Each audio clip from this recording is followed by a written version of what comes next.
The illegitimate dictator Maduro was the kingpin of a vast criminal network responsible for trafficking colossal amounts of deadly and illicit drugs into the United States. Maduro and his wife will soon face the full might of American justice and stand trial on American soil. Right now, they're on a ship. They'll be heading to ultimately New York.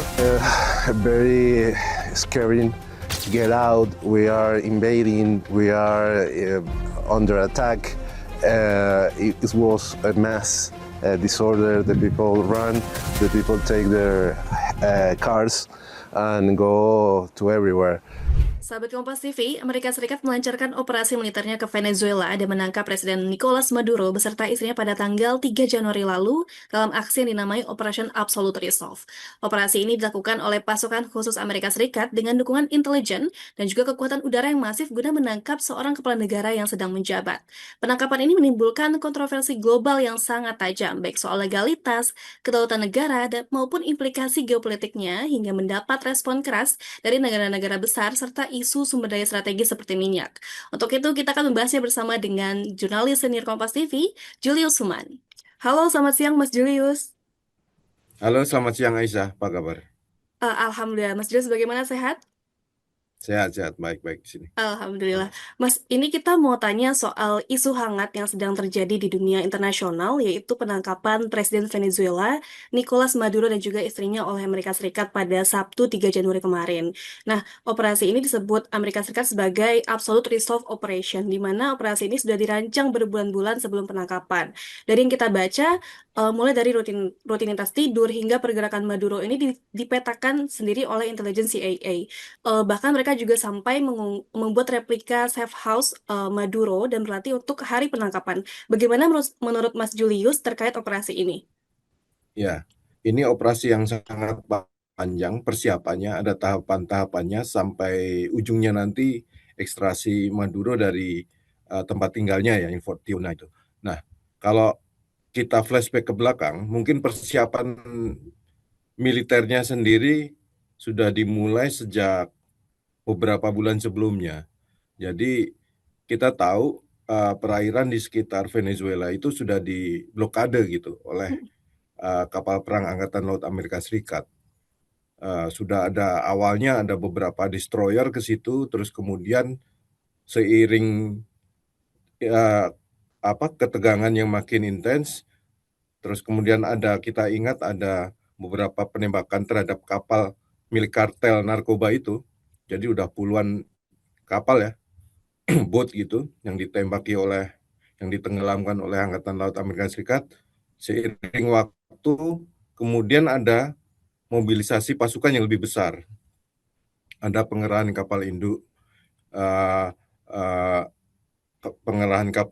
terus kemudian ada kapal induk heli juga dikerahkan. Jadi itu melibatkan banyak satuan, banyak dari sekitar 20 basis militer Amerika Serikat baik di Amerika Serikat maupun dari beberapa tempat lain gitu. Nah, selama periode blokade itu, terus kemudian sudah mulai ada persiapan mobilisasi pasukan itu, sebetulnya juga sudah dimulai dengan pengintaian terus upaya untuk signal intelijen, intinya seperti menyadap, sudah mengecek jalurnya, udah data-data intelijen sudah dikumpulkan. Nah, itu juga termasuk kita dengar ada CIA juga sudah nanam orang, terus kemudian sudah mengintai di mana nih posisinya gitu ya, Presiden Maduro gitu. Sehingga terus kemudian disiapkan tim yang nantinya akan menyerbu itu sudah disiapkan untuk berlatih penyergapan, ekstraksinya di gedung salah satu bangunan yang diduga ditinggali oleh Maduro dan istrinya gitu. Nah, itu sudah dilatih benar-benar bangunannya semirip mungkin, tujuannya supaya kalau pas disergap tepat nih, di ruangan mana bahkan lantai mana sudah langsung tahu gitu. Nah, di situ juga sudah ada orang dalam ya. CIA sudah punya orang dalam yang nanti waktu disergap oleh Delta Force itu sudah tahu nih Maduro di ruangan mana gitu, sehingga tidak salah gitu. Dan betul belakangan kita tahu jadinya Maduro bisa diekstrasi dalam keadaan selamat gitu, walaupun pengawalnya banyak yang meninggal ya, banyak yang tewas ya. Iya. Jadi pasukan penyerbu itu sudah punya hitungan kalkulasi dan sudah berlatih itu, sehingga seminimal mungkin menimbulkan kerugian. Bahkan yang eh, yang menyerbu itu cuma dilaporkan ada beberapa yang luka aja, tidak sampai meninggal, tidak sampai tewas korban jiwa gitu. Nah ini prestasi yang sebetulnya kalau dari kalkulasi perhitungan militer ini hebat benar gitu, kurang lebih itu. Tapi itu adalah operasi ekstraksi ya. Kita sebenarnya loncat ini karena persiapannya berbulan-bulan terus kemudian eh, sampai hari H waktu Maduro diekstraksi gitu. Nah sebelumnya juga pasti ada tahapan-tahapan yang lain gitu ya. Jadi ketika pasukan military build up tadi, pasukan udah dimobilisasi di sekitar Venezuela itu di bulan-bulan sebelum Natal sebetulnya sekitar Oktober, November, Desember itu sudah digerakkan pasukan-pasukan itu, baik aset udara maupun aset laut milik Amerika Serikat, sebetulnya ya semua sudah bergerak. Jadi ketika Presiden Trump memberi order untuk memulai operasi ini, sebetulnya aset-aset militer AS itu sudah bergerak sebelumnya gitu. Jadi tinggal ekstraksinya aja. Jadi yang butuh kurang lebih hebat sih emang 2 jam 20 menit gitu ya. Sudah bisa mengeluarkan Maduro dan membawanya ke tempat aman gitu. Kurang lebih Berarti seperti itu Aisyah. berarti ini memang sudah direncanakan dengan matang dan ini berarti sudah pasti ada keterlibatan orang dalam ya, Mas? Bisa jadi ya demikian. Maksud saya ketika Delta Force itu mengekstrasi Maduro dengan sangat presisi, kalau diceritakan kan bahkan dia mau sempat bersembunyi di pintu besi gitu, sudah sempat Iya. dicegat gitu ya. Intinya sebetulnya Delta Force sudah tahu nih petanya bangunan itu, terus kemudian ada penunjuk arahnya. Oh Maduro mau ke sini nih, Maduro di posisi ini, dia mau bergerak di sini. Jadi dia tidak bisa bersembunyi, sudah dicegat, sudah dikepung. Berikut juga pengawalnya gitu, sudah ditandai posisinya sehingga bisa dilumpuhkan terlebih dulu. Tapi yang menarik juga sebelum ekstra sampai pasukan khusus operasi udara yang mengekstrasi Maduro ini sampai tiba di lokasi tersebut, sebetulnya kan sudah ada beberapa operasi yang lain berbarengan gitu ya. Ada operasi untuk melumpuhkan uh, pertahanan udara Venezuela, terus kemudian ada operasi intel untuk melumpuhkan pusat komando, komunikasi, dan lain sebagainya.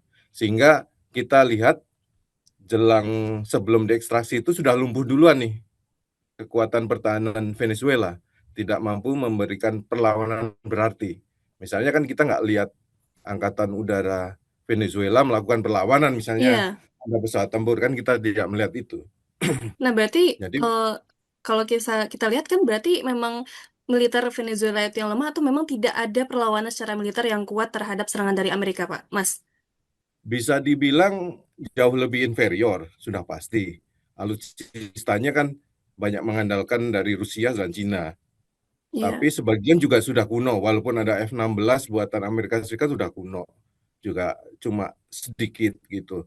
Yang lebih advance mungkin Su-30 Sukhoi-nya yang dari Rusia gitu ya. Terus kemudian ada sistem pertahanan udara S-300 buatan Rusia. Itu cukup mungkin cukup berpotensi berbahaya gitu ya buat buat pasukan penyerang dari Amerika Serikat. Maksudnya kalau itu yang potensial paling membahayakan lah, tapi bisa dilumpuhkan nyatanya. Tidak sempat ada laporan yang sempat bisa ditembakkan gitu ketika Venezuela diserbu. Artinya sudah dilumpuhkan lebih dulu lewat perang elektronik, di jam, terus kemudian aset-aset militer lain juga dilumpuhkan dengan bom gitu kan. Terus kemudian ketika sudah lumpuh berarti sudah tidak bisa melakukan perlawanan lebih lanjut gitu. Hmm. Nah, ada beberapa laporan memang misalnya perlawanan sporadis katakanlah yang dilihat dari video amatir ya mungkin itu penembakan dengan peluncur panggul gitu, rudal panggul gitu. Tapi ya ada laporan minor saja kerusakan yang dialami oleh pasukan penyerbu gitu. Jadi ketika superioritas udara di atas Venezuela sudah dikuasai oleh militer Amerika Serikat, dia leluasa untuk menerbangkan satuan Delta Force dengan menggunakan heli Chinook itu yang menyerbu ke gedung yang ditempati oleh Presiden Maduro. Maduro gitu. Sehingga dia lebih lancar. Tapi juga ada operasi-operasi yang sifatnya mengelabui ya. Jadi operasi ini keseluruhan kan melibatkan banyak ratusan aset militer, baik pesawat tempur, kapal perang, dan sebagainya ya. Jadi ini penggunaan alutsistanya masif gitu. Tapi setimpal karena yang ditarget kan target bernilai tinggi ya. Dalam hal ini Presiden Maduro gitu. Begitu Aisyah. Iya, berarti serangan ini tuh diawali dengan serangan besar-besaran dari pangkalan militer, entah itu dari udara, juga darat, dan juga mereka kemarin juga menyerang ibu kota Venezuela ya masih Beberapa. dan berakhir dengan penangkapan di kediaman Maduro. Dan ini semua direncanakan dan mungkin ada keterlibatan orang dalam juga. Nah, Amerika Serikat sempat menyerang di ibu kota Venezuela di Mm. Caracas. Nah, bagaimana Mas Julius melihat serangan yang diluncurkan Amerika Serikat ke Caracas sendiri? Oh ya, jadi di sekitar Caracas kan tentu ada pangkalan militer, aset militer, darat maupun eh, pangkalan udara milik Venezuela ya. Itu tadi pasti sudah dipetakan selama berbulan-bulan, bahkan sudah mungkin bertahun-tahun. Karena kalau kita lihat preteksnya, konflik antara Amerika Serikat dan Venezuela itu kan sudah panas sejak zaman Presiden Hugo Chavez gitu, yang nantinya akan digantikan Presiden Maduro. Jadi kalau di Amerika Serikat itu eranya Bush gitu, Presiden Bush gitu. Nah, Presiden Bush dan Chavez ketika mereka masih berkuasa membawa hubungan Amerika Serikat dan Venezuela itu memang sudah panas gitu. Sudah sering tuh saling mempersona geratakan diplomat masing-masing gitu, saling berbalas gitu. Chavez ini kan ideologinya kiri gitu ya, sosialis gitu.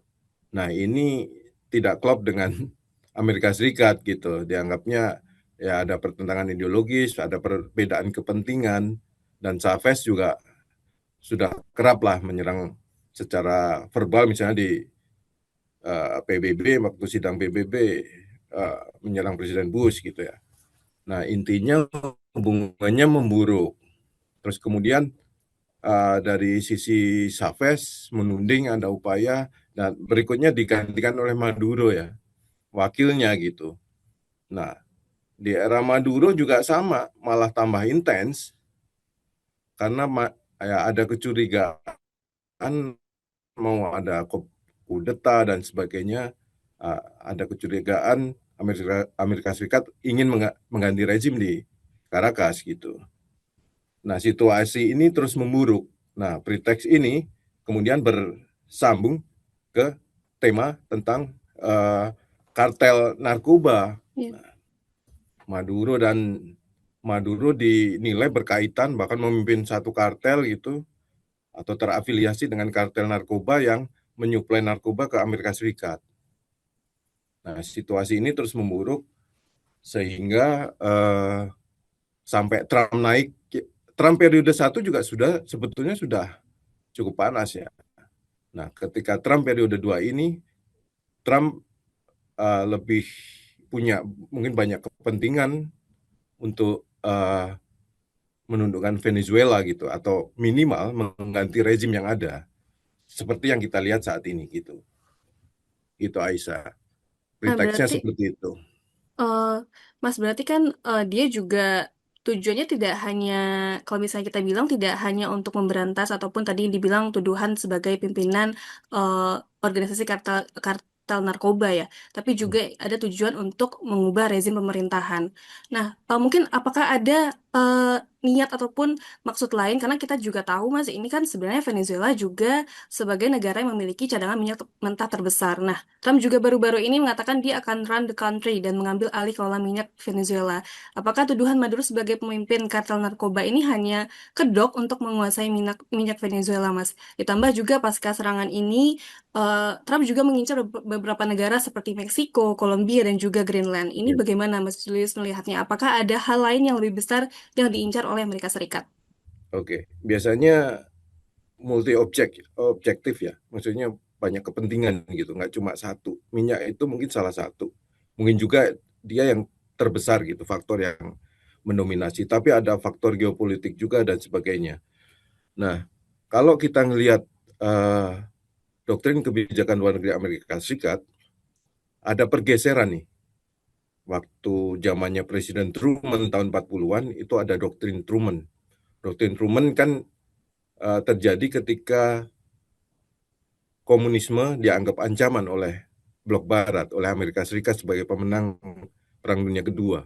Jadi ada kebijakan untuk containment policy, membendung pengaruh komunis. Nah, istilahnya jadinya ada Truman Doctrine gitu ya. Nah, kemudian eh, loncat ke tahun 80-an, komunisme masih ada, ancaman masih ada perang dingin di sana. Jadi waktu itu Amerika Serikat dengan musuh ideologisnya adalah Uni Soviet, eh, muncul apa yang dinamakan doktrin Reagan, Presiden Reagan. Presiden Reagan ini wakil presidennya Presiden Bush senior ya.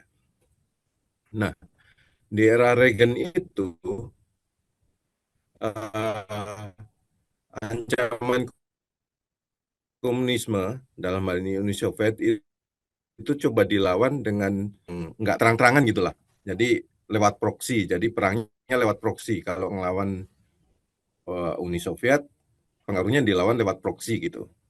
Nah, terus kemudian uh, Reagan digantikan oleh Bush senior, Presiden Bush senior, yang notabene tadinya wakilnya. Nah, ketika uh, Bush senior ini terjadilah peristiwa yang mirip seperti Maduro ini, ekstraksi. Jadi menangkap pemimpin Panama, Manuel Noriega. Ini menandai pergeseran doktrin nih. Kalau Reagan tadi agak agak tertutup, covered gitu, nggak buka-bukaan langsung perangnya, konfliknya lewat proksi. Kalau ini langsung gitu.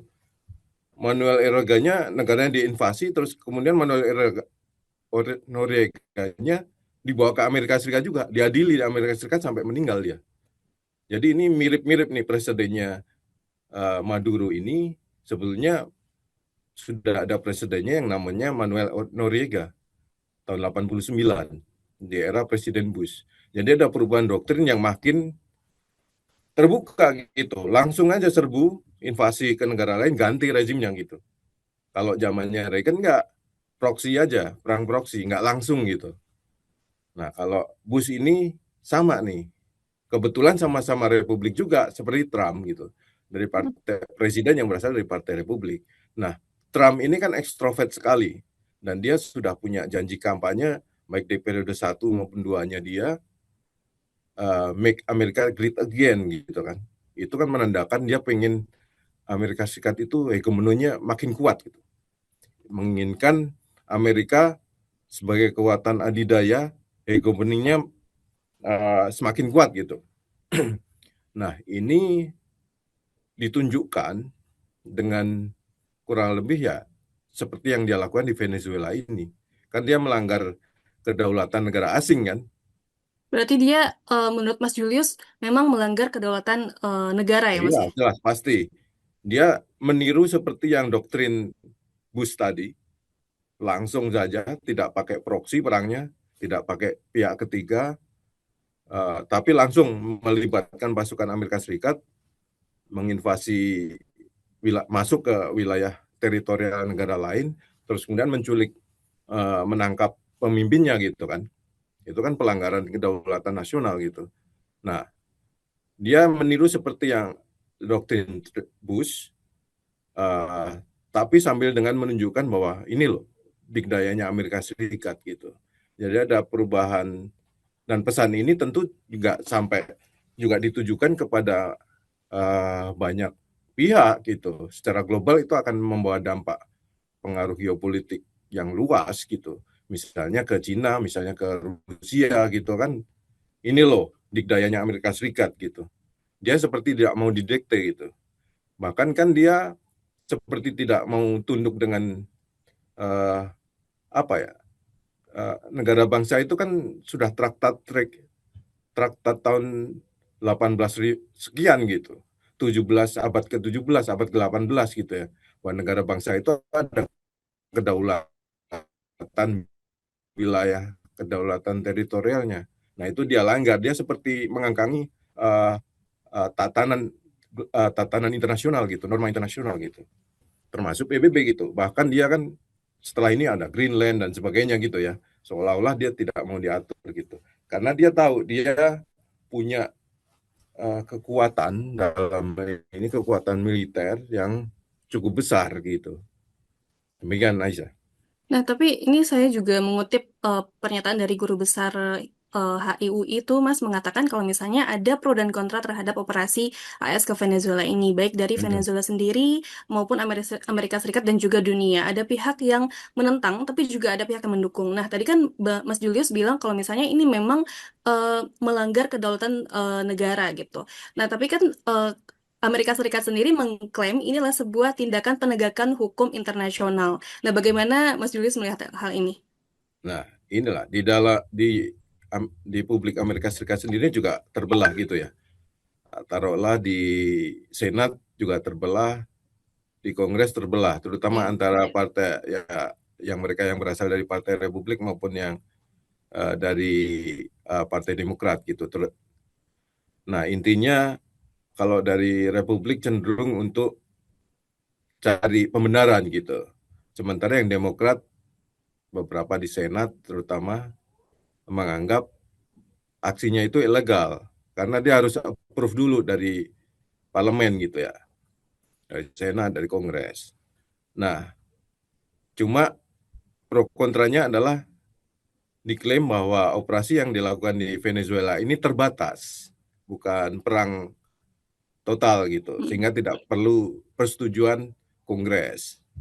Nah, tapi yang menarik pembenarannya juga sih. Pembenarannya sendiri ini kan memakai uh, memakai judul organisasi kriminal yang melanggar hukum gitu ya.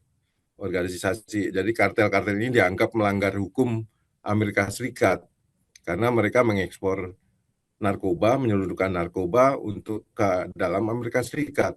Sehingga ini yang dipakai landasannya untuk menyeret mereka yang terlibat.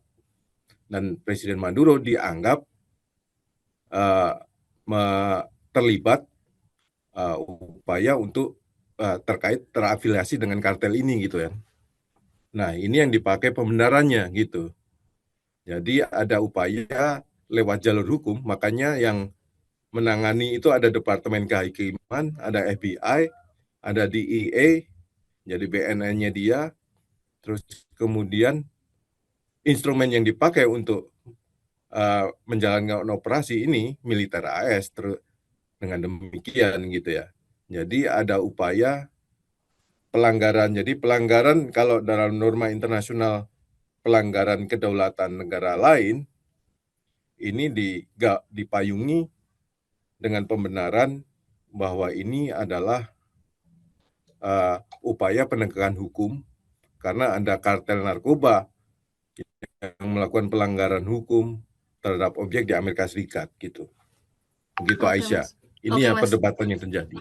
Nah, tapi juga ada hal yang menarik yang kita soroti, Mas, itu perbedaan pernyataan antara Trump dan Maduro. Nah, sebelum operasi ini berlangsung sekitar 3 Januari itu, Maduro sempat menyebut kesiapannya untuk bekerja sama dengan Amerika Serikat. Tapi Trump mengatakan Maduro menolak kesepakatan dengan AS dan operasi tetap dilakukan. Nah, kenapa bisa ada perbedaan ini, Mas?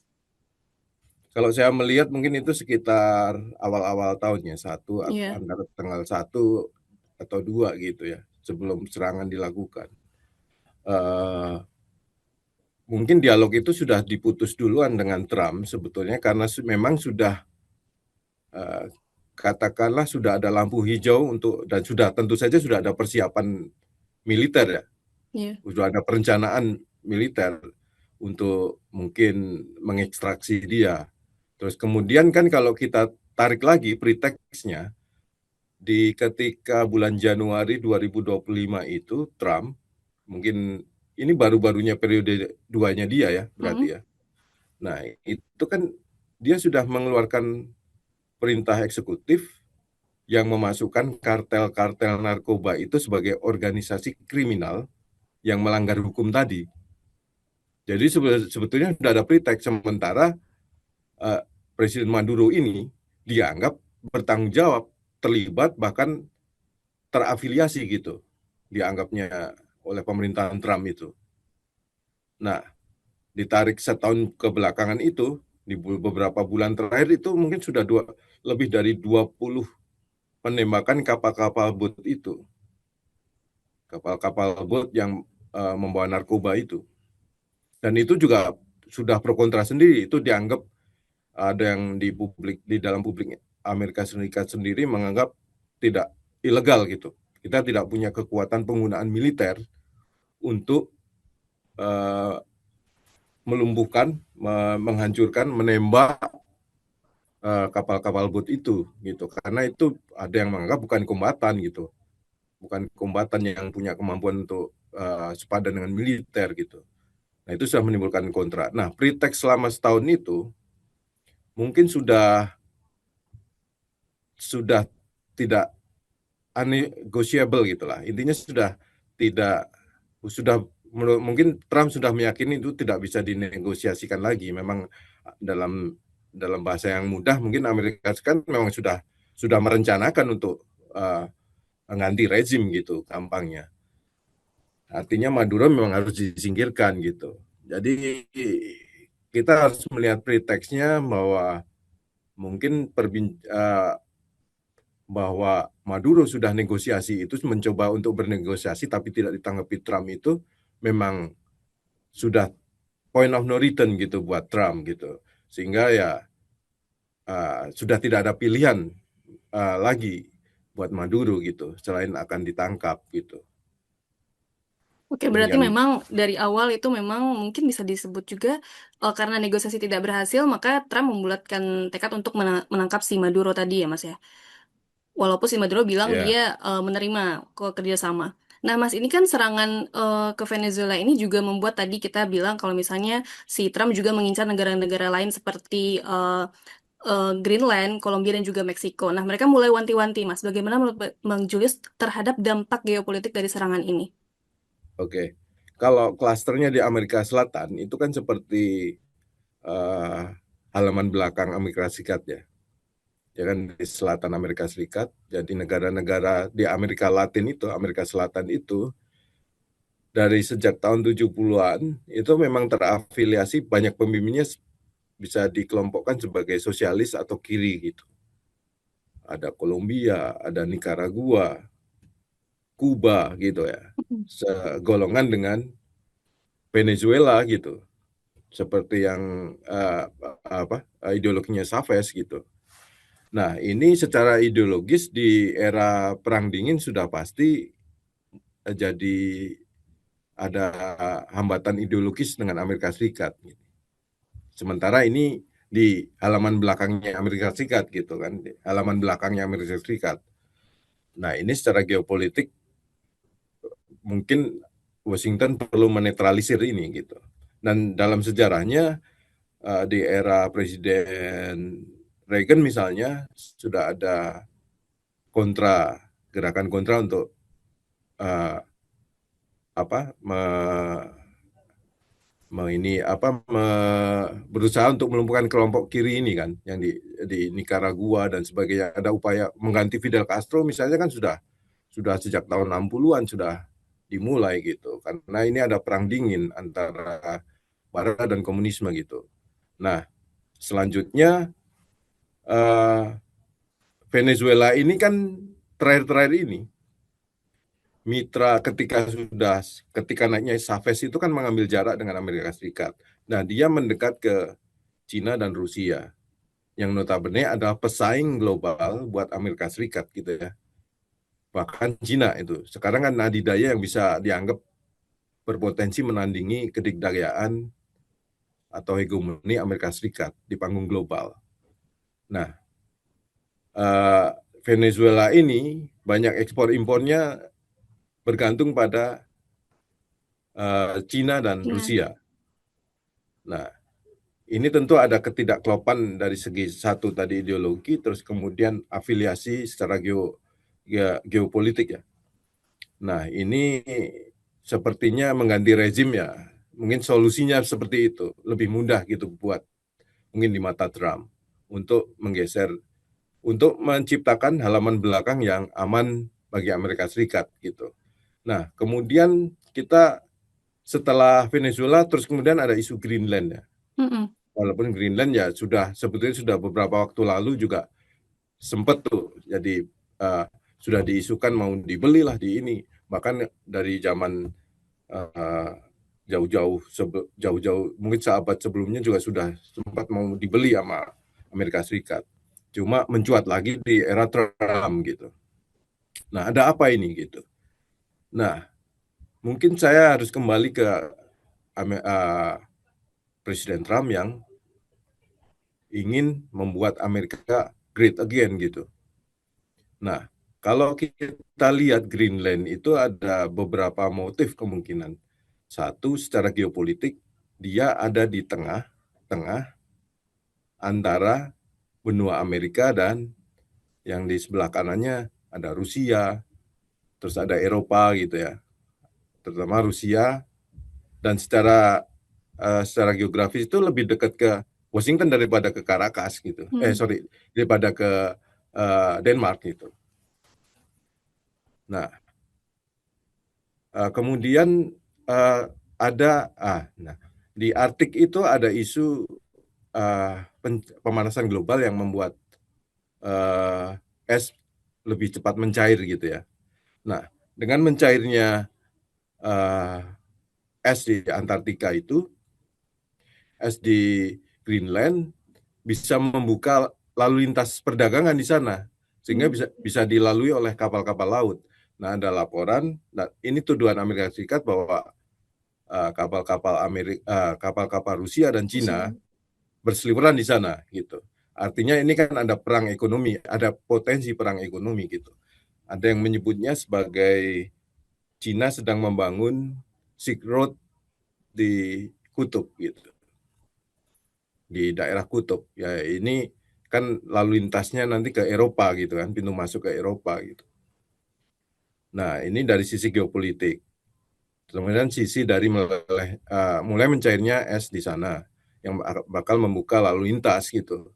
Karena bisa dilalui jadinya gitu dengan kapal-kapal besar. Nah, kemudian juga ada isu soal sumber daya terutama sumber daya tanah langka gitu ya di sana. Nah, ini yang bisa jadi beragam faktor jadinya. Nggak cuma geopolitiknya, bahwa itu daerah strategis, buffer zone buat Rusia misalnya, tapi juga bisa jadi buffer zone buat Amerika Serikat diperlukan. Gitu. Jadi sementara juga ada potensi ekonomi dari mencairnya es di kutub ya. Jadi seperti upaya membendung Rusia dan Cina yang ingin membangun jaringan lalu lintas perdagangan di sana gitu. Oke, Mas.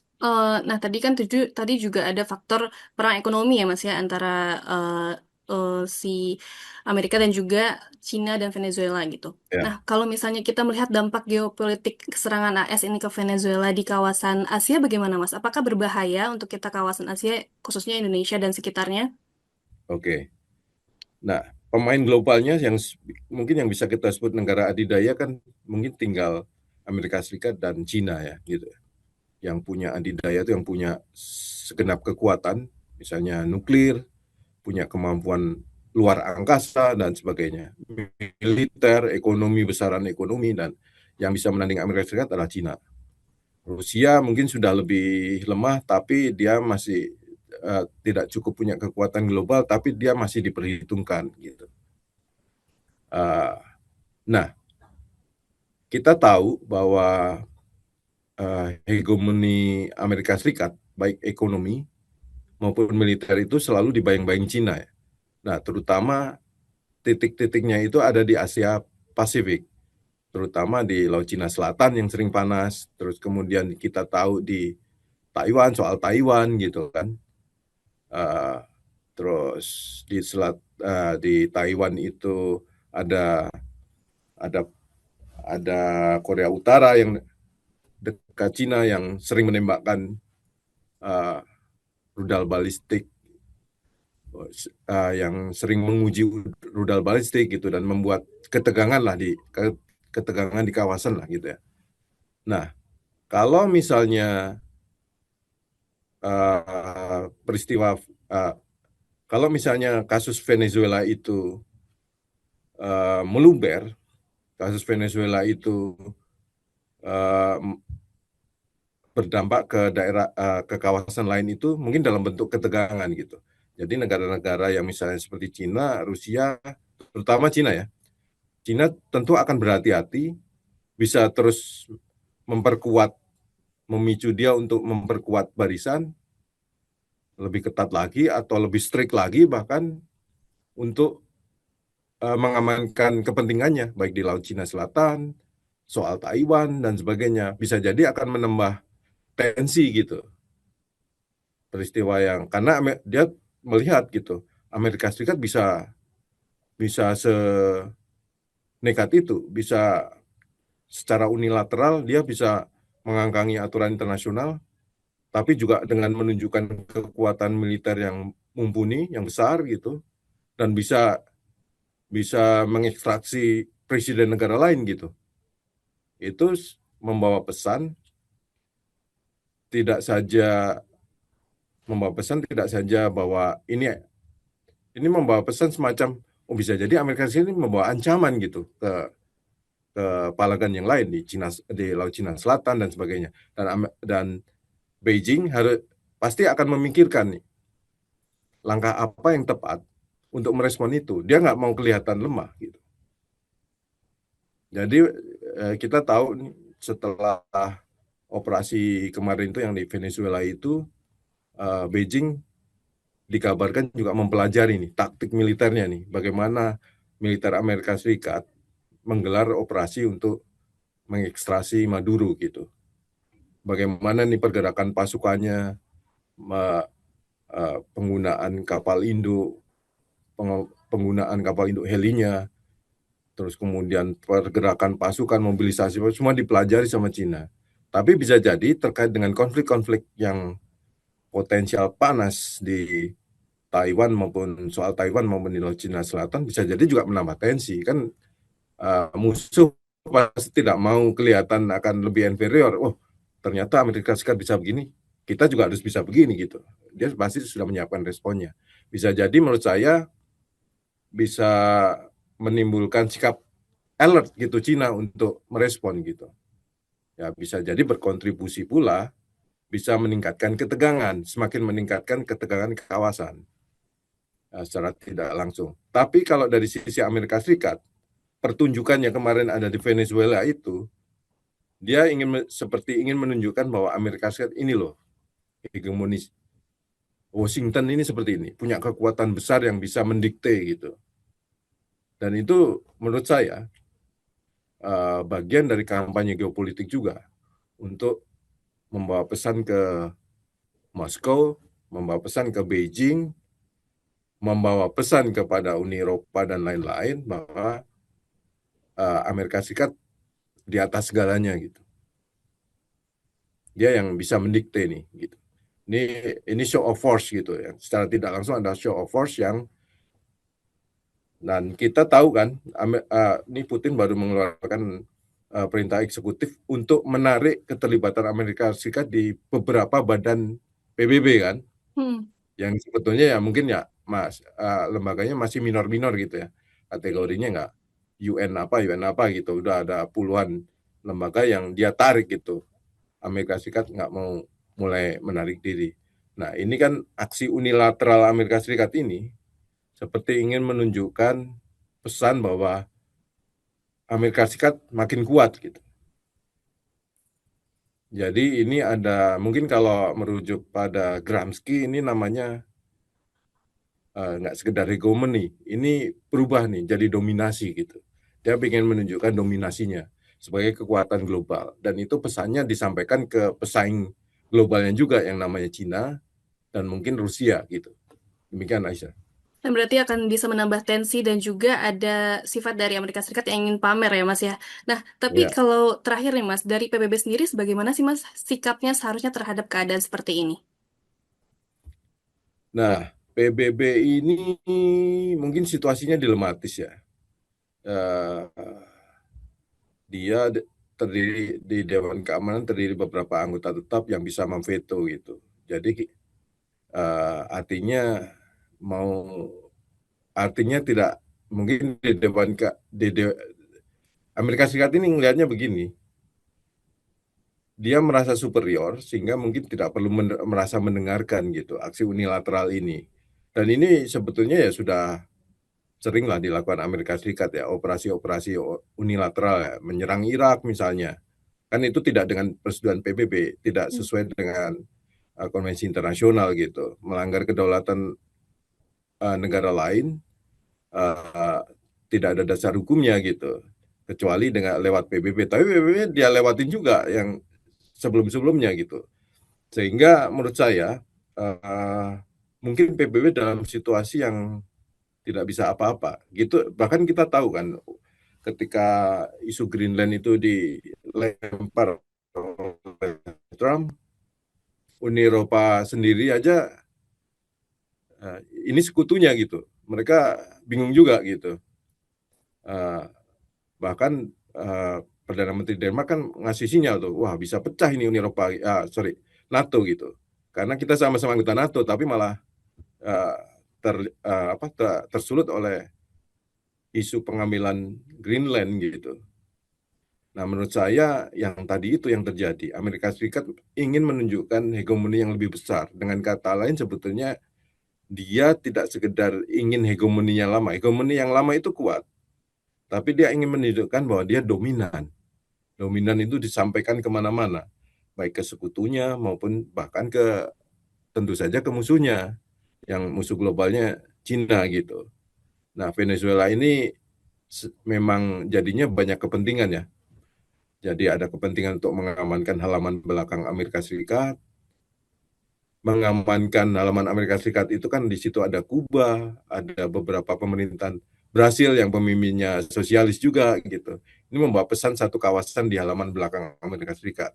Membawa pesan juga terhadap kemarin kan sempat gagal negosiasi dia sebagai Trump, kegagalan Amerika Serikat menegosiasikan Ukraina dan Rusia gitu ya.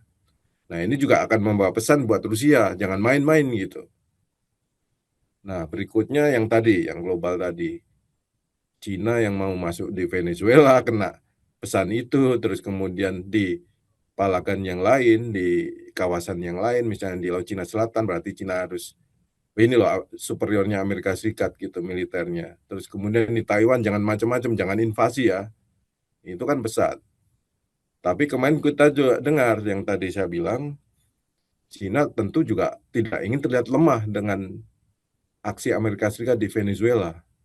Dia merencanakan bahkan mereka latihan militer mengepung Taiwan gitu untuk mengepung gitu. Nah ini jadi itu tadi yang saya bilang bahwa ada tensi-tensi yang akan meningkat di beberapa kawasan yang jadi perebutan hegemoni antara Amerika Serikat dan Cina gitu. Oke Mas, ya mungkin kita bisa berharap semoga tensi tidak semakin naik ya Mas ya, agar keadaan bisa normal kembali dan tidak ada perseteruan antara sejumlah negara. Nah, terima kasih Mas Julius atas waktunya. Kami ucapkan terima kasih. Assalamualaikum warahmatullahi wabarakatuh. Sama-sama. Terima kasih Mas. Sama-sama.